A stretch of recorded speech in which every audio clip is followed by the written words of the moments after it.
This is Dear Strategy, episode 108.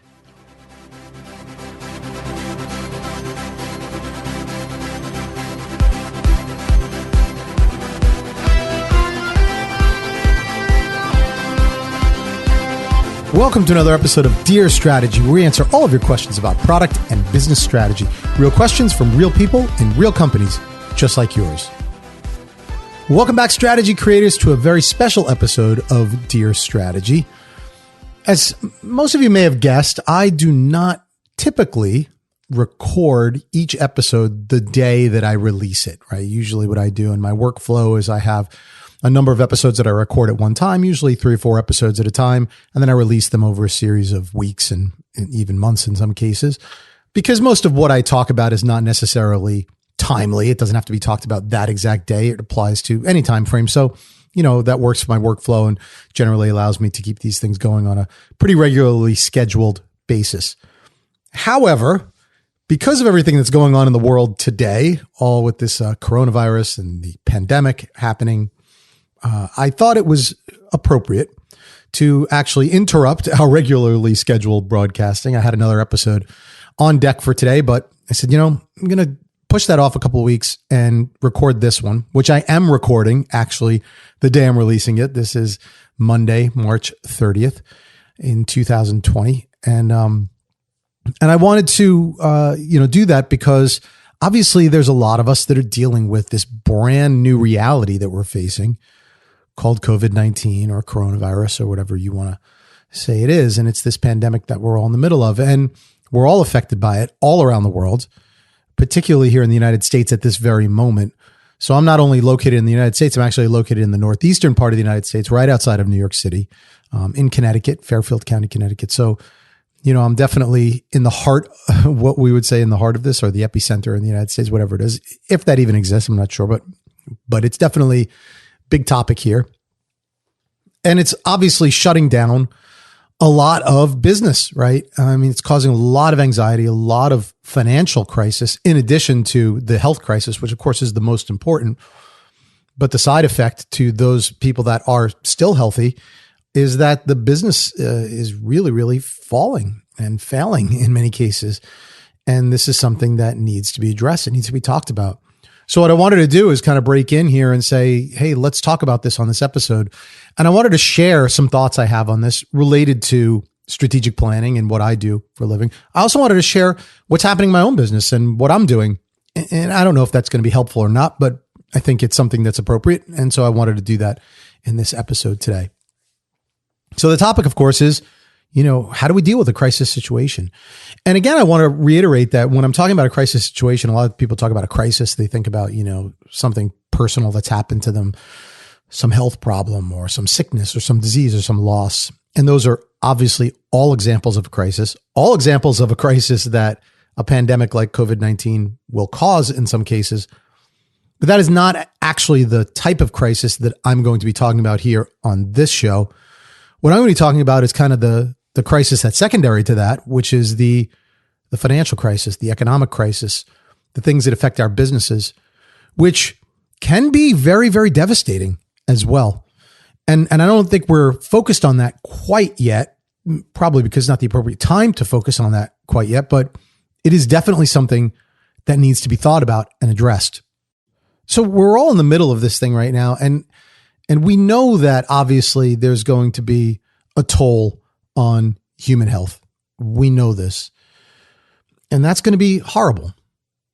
But when all that is said and done, and that will be said and done, it seems, right? History would say that, the experts would say that they'll reach a peak in the human toll, and then that will start to come down and things should start to get back to normal from a health standpoint. The long-lasting impacts of this on people's emotions are the things that we really need to talk about and need to be thinking about. Now, I'm not a psychiatrist, nor do I claim to be, nor would you want me to be. So I'm not going to be talking about how you can get through that. What I am going to be talking about, though, is the fact that companies need to pay attention to those secondary emotions that will come when this thing is all said and done. And And these are important emotions because it's going to change the way we do business. It's going to change the way we behave, change the way we act, change the way we feel about things, at least for some period of time, maybe forever. And those are things that companies need to be thinking about now. That's the main thing that I want to focus on. Now, I want to talk about two pieces, though, before we get to that, which is when companies are going through financial crisis, like many of us are going through at this time, it's very normal for them to say, hey, we're going to take our long-term strategies and kind of put the pause button on that, just like we're putting the pause button on everything in life, right? Most companies have longer-term strategies in place because they're doing well and they want to figure out how to do better, right? Some of them have longer-term strategies in place because they're not doing so well and they want to figure out how to recover. Whatever that dynamic is, there are long-term strategies that are now being put on hold because all the assumptions that people were making in those strategies have now been turned upside down, at least for some period of time. So it's appropriate to say, hey, we've got to rethink that and put those things on pause, which is what a lot of people will do. And while they're putting that on pause, they go into reaction mode, right? Because now they don't have the luxury of thinking about the long term. They have to think about, wait a minute, I have to put food on the table right now. I have to feed my family. I have to keep my employees employed so that they can feed their families. And also so that my business doesn't fail when all this is said and done and I have no employees left, right? So I have no revenue coming in. Many companies have absolutely zero revenue coming in. Their revenue has been shut off overnight, but their expenses continue on. This is incredible, an incredible dynamic that we haven't seen in modern history, right? If you consider modern history, the last, 20, 30, 40 years, whatever it is. This is incredible and unprecedented in many ways. So businesses have to figure that out, and they have to figure that out right now. So it's definitely appropriate to say, does longer term strategies that we were following? Well, I'm not sure that that's what we need to be doing right now. But when companies are going through all this reactionary stuff, the one thing that I would give as a piece of advice is continue to think in a strategic way as you're going through that kind of reactionary period, right? Because all the things that you would use, all the tools that you would use, all the mindset that you would use to create your long-term strategy still applies if you're thinking in the short term. A lot of people think that strategy is only long-term. That doesn't have to be. You can have very short-term strategies and still make it into a strategy, because what really makes a strategy is that you have some goal and you have some formulated way to achieve that goal. That's not just random and all over the map, right? So it's a way of organizing yourself. And so I really, really think that that's an important element to be considering right now, is to think strategically, even in the short term. What does that mean? That means that all the things we talk about for creating your longer term strategies, like looking at your customers and what they need, looking at your competitors and what they're doing, looking at your own company and what you're capable of, those are the same inputs that you need to be thinking about when you're putting together your shorter term plan or even your reactionary plan.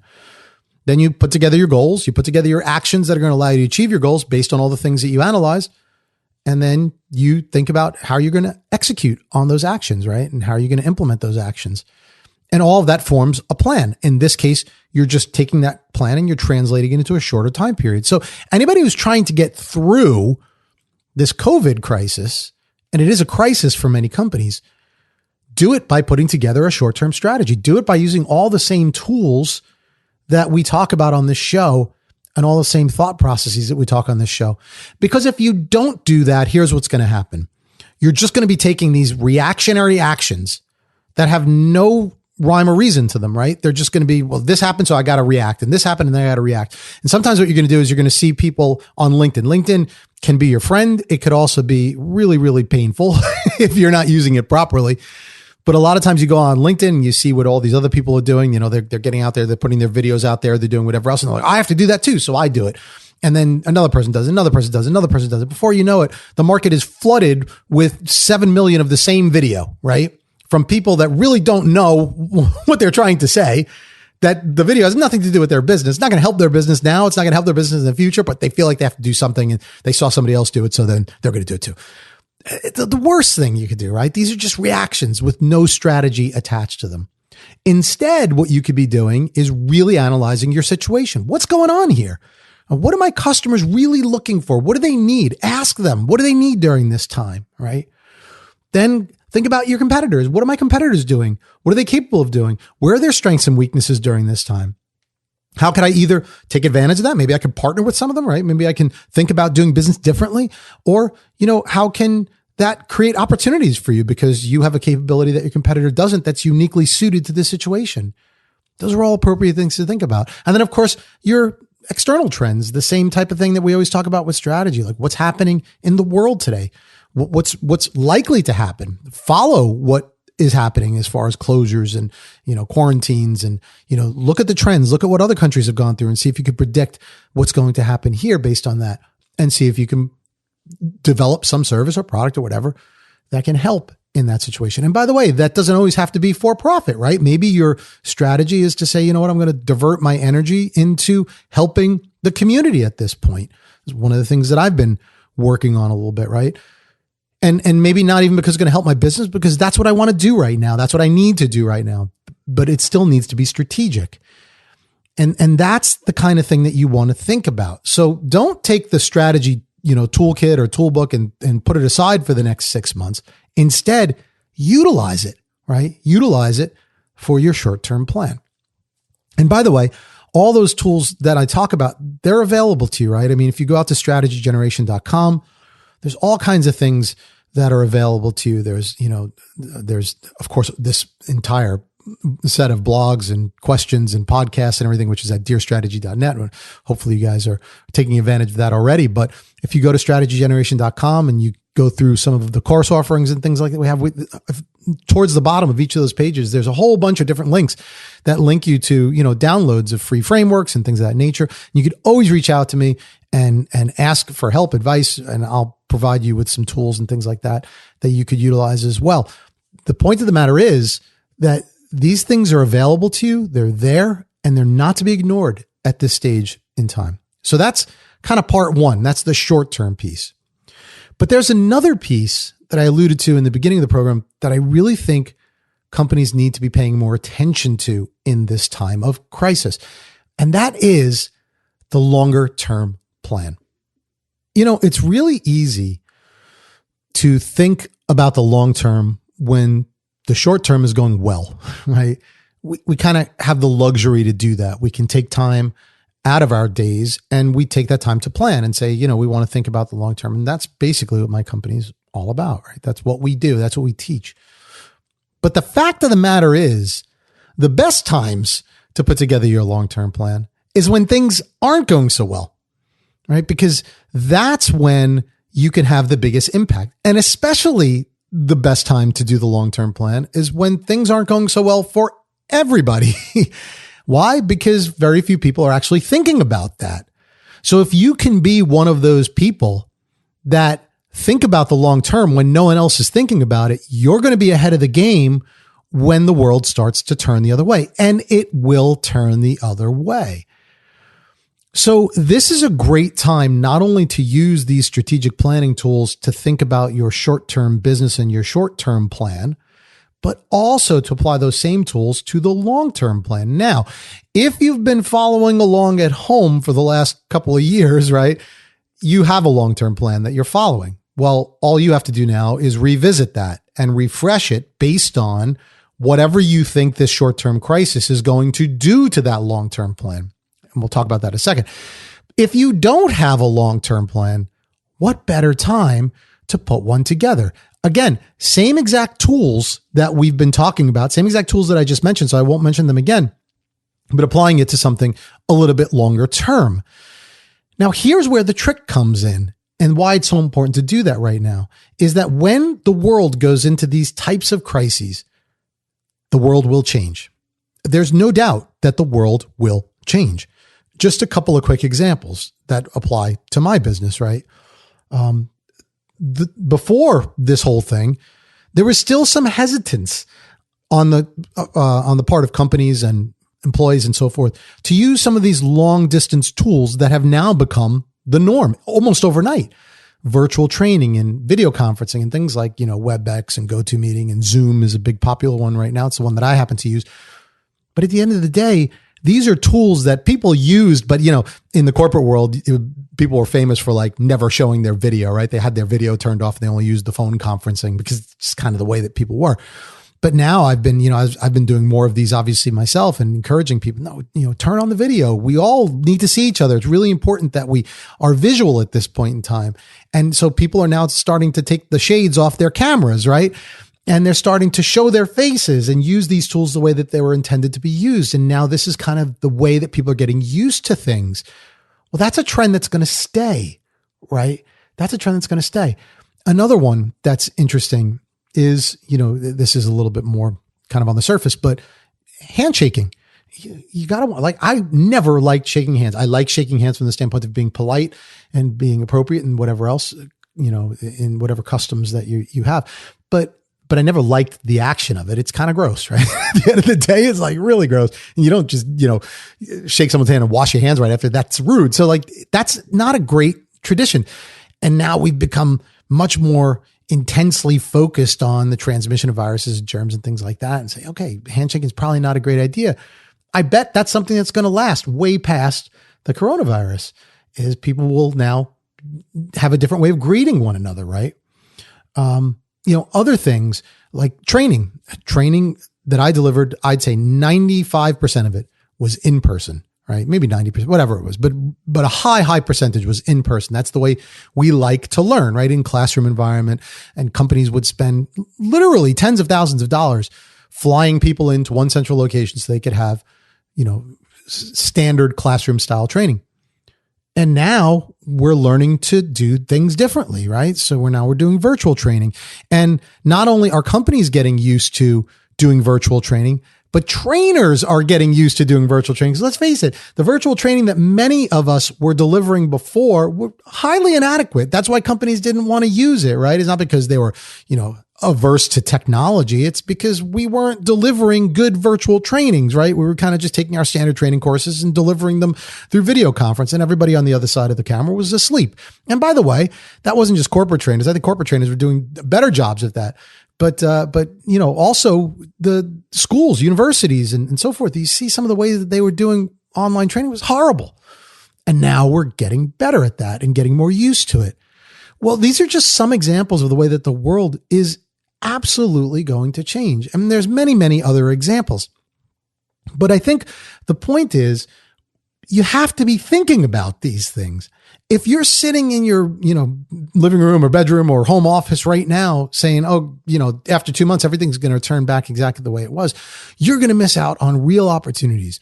Instead, be thinking about what all these different trends are going to do to businesses. And it's not only those trends. It's also what this is going to do to your competitors, what this is going to do to your customers, what this is going to do to the overall environment of businesses that you might be dealing with or customers that you might be dealing with. There's a lot of different impacts that this is going to have. You're not going to get them all right. You're going to have to make assumptions just like you do with any strategy. But by thinking about these things, this is going to allow you to get ahead of the curve. And the companies that do consider these things and put together their long-term strategies now with some real assumptions, and, again, assumptions that will be modified and thought about again, over and over again, but you're going to come out of the gate way quicker, way more effective than any of your competitors. This is the time to do it.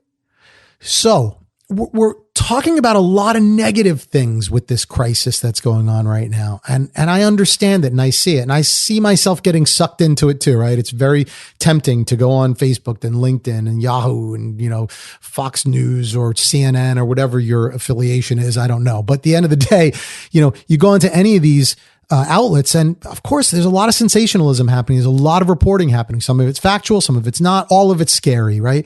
And so you get sucked into that. And it really can affect your mood. Like all of a sudden we're all paranoid and we're all thinking, my God, the world is ending. And this is not healthy. Again, not a psychologist, not a psychiatrist, but I know enough to know that that's not healthy when you do that for too long. What is healthy is when you can take that information and absorb it as data, use it to plan for your business. That's what I would encourage everyone to do. Now, how am I doing that for the business? I know this is going a little long, but look, this is important and I have nothing else to do right now. So how am I incorporating this into my business? Well, I'm doing exactly what I'm telling you to do, right? The very first thing I did during this whole crisis is think about my short-term plan. I, of course, have a long-term strategy for my business. By and large, that's not, it's not so detailed that it's going to change dramatically right now, but it definitely will change and has changed. Obviously my business has dried up. Most of my clients are corporate clients who do in-person training, as I said, and that's all dried up and will be dried up for the foreseeable future. So I have to have a short-term plan, right? I have to feed my family. I have to put money on the table. I have to keep the business going. I have to keep the customers going, most importantly. And I need to make sure that all of those things continue during this time of crisis. So I went and got right to work on a short-term plan. Now, it's not complex, just to give you an idea. It's basically shifting from the in-person training to the virtual training. But, there's obviously some strategies to it because I had to look at what my individual customers are looking for. I have to look at what their capabilities are. And I had to put plans in place that would allow them to take advantage of virtual training in a way that would be comfortable for them and comfortable for me and all these different things. So, at the high level, it's yes, shift from on-site training to virtual training, but there's a lot more to it as far as what are the tools that I'm using? What are the types of trainings that I'm doing? How am I organizing that training? What pricing am I offering that training for? So there's a lot of different details to that. And all of that was done strategically. So there's more to it, by the way. I mean, I can get into a lot of detail, but, I'm also shifting my business towards a more consultative model for certain individuals, certain customers. Some customers have shifted their business to start working on some internal plans that they wanted to work on, some business cases, investments, other things, some other things that they were considering. So I've shifted towards more of a consultative model for certain customers as well. Things that I might not have been able to do before because I was caught up in the training part. I'm now able to shift some of my resource towards that. I'm also trying to offer more free resource, to be honest. Things like this. I talked about some of the tools and so forth that are available to people. I'm offering my services, not completely free everywhere, but, in some specific cases, I'm offering my services to free, especially to small businesses in the community and things like that, with the hopes that I can help them get through this crisis and help them, at least survive the crisis so that on the other side, they'll have a thriving business and maybe they'll share some of that thriving business with me, right? In the form of, helping them with training or consulting or things in a paid way, as their business starts to grow. Now, again, that's not exactly why I'm helping them today, but it is definitely part of the plan, right? Offer some services today for free, help the community, help people get back on their feet. And then hopefully that will turn into longer term relationships that can be monetizable sometime in the future. So these are just all examples of things that I've been doing to shift my normal strategy towards a short-term focus, shifting that strategy so I can make some money during this time, help some people during this time, and then come out of it in the end with still a viable business and also viable relationships that I think will carry forward past this crisis. So I have a very clear short-term strategy. It's not a 12-page deck or anything like that. It's written out in some ways, but it's kind of informally written, but done using the same thought process that I've been talking about. So that's kind of part one. But more importantly, part two, I am absolutely thinking about when will this start to lift? And when it starts to lift, what are the new norms that will likely come out of this? And I am taking an opportunity to think about what my business needs to look like when all this is said and done. And I can tell you it is not going to look the same. And I can also tell you that my strategy is not going to look the same. At a high level, there'll be elements that will carry over, as I said before, but the details of what I'm going to do, when I'm going to do it, and how I'm going to do it, and maybe even the products and services that I offer are going to be different. And I am thinking about that now. And I will tell you it is extremely therapeutic, because if I wasn't doing that, you kind of get into this hopelessness, right? Like, oh my God, my business is done. It's not done. It's not anywhere close to done. In fact, it's being reborn. We as a world will get through this. There's no doubt about that, right? History tells us that over and over again. And individually we'll get through this one way or another. Some of it will be tougher than others, but we will all get through this in some way. And the human, part of it aside, which I know that it's hard to put that aside. Some of us will lose loved ones. Some of us will, have friends and so forth that get sick and things of that nature. And those are different than what I'm talking about here, because those require some different thought processes and some different type of help. So I'm not necessarily talking about that part. I'm not putting it aside, but I'm not qualified to talk on that part. But on the business side of things, there is hope, right? And there are things that we could be doing that will keep us in a positive way and will cause us to be ahead of the curve when everything starts to come back. I'm not even going to say to normal. I'm just going to say comes back, because there'll be a new normal, and that's what we have to be thinking about. So that's my message for dealing with this crisis, or any crisis. And by the way, that is another last point that I'll make. We're going through a crisis that's worldwide. Everyone's in the same boat. And, that's obviously something we all have to deal with. But companies go through this kind of thing all the time. Companies go through economic crisis and other types of crises all the time. I mean, look at Boeing, right? Boeing was going through a crisis for a year and a half or whatever it was, way before COVID. And they had to deal with that. And other companies have similar types of things, right? The end of the story is you need to take this and do what I'm telling you during any crisis, no matter what it is, whether it's something like this pandemic or something individual to your company. When you face a crisis, turn to strategy. Think about the short-term plan to get you out of the crisis, and then think about the long-term plan while you're going through the short-term plan to put you ahead of the curve when the crisis ends. Okay, so hopefully that's helpful. Again, please check out all the tools that we have. People have more time on their hands maybe than they did before. Go to dearstrategy.net. Check out all of the resources that we have. We have blogs. We have 108 blogs, posts on the subject of strategy, all free. Have a read. You're going to get great tools out of that. We have 108 podcasts that you could listen to. Go check those out. And then when you're done with that, go to strategygeneration.com. Check out some of the free tools that we have there. Reach out to us via the contact form there if you want some help. Some of it we could offer for free. Some of it, may be chargeable, but at the end of the day, we are here to help, and we are here to try and get you guys on your feet as much as you can. So please take advantage of that as well. While you're doing all that, don't forget more than ever to make time for the plan. And we'll see you back here on another episode of Dear Strategy. Thanks for joining. Thank you for listening to Dear Strategy with Bob Caparelli. To learn more or to submit a question to be featured on our show, please visit us at dearstrategy.net.